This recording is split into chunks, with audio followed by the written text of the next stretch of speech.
Home prices are starting to go down in Colorado Springs. Now, granted, this is fall and winter seasonal prices. There's that fluctuation up and down that happens every year.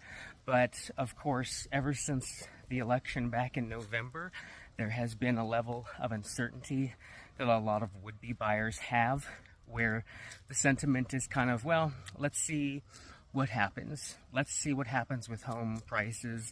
Let's see what happens with demand. Let's see what happens with the interest rates.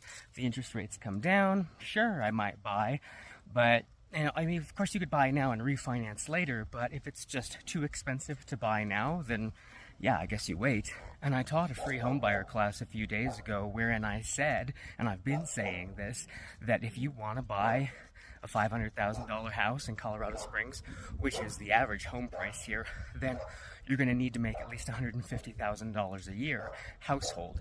And typically the people making that are dual income earners with no dependents, or maybe you've got a nice DoD contractor job, something like that. And yeah, there are still people who are buying homes today. Not many, because it's expensive, but the thing of it is that these home prices are still likely going to go up. Like, you can wait for a potential crash, but 2008 was directly tied to mortgages, and there's not really any impetus to bring down home prices now. I mean, investors and people who have lots of money use real estate as a means of gaining wealth, so I think they're still banking on the values going up. And historically, home values go up anyway.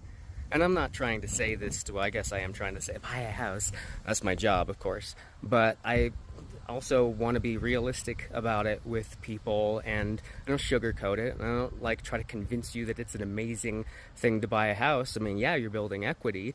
Yeah, you own your own thing. You're paying your mortgage instead of your landlord's. But it's whenever you feel like it's the right time for you. If I don't have the crystal ball, I don't tell you when I think it's a good time to buy a house, other than September, October, generally per year is when there's more houses for sale here and not as many people to buy them. So as a home buyer, you have an advantage during that time of the year. But as far as what are home prices and interest rates going to do, I don't know. There's a lot of stuff up in the air right now, so who can say? And homes are going under contract here in an average of 50 to 55 days, so about 2 months.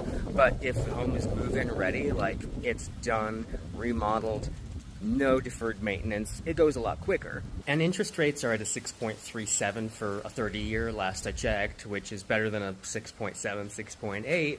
But meanwhile, the lender that I work with can get you in at a 4.99. So while other lenders are getting you in for 6, no, why would you do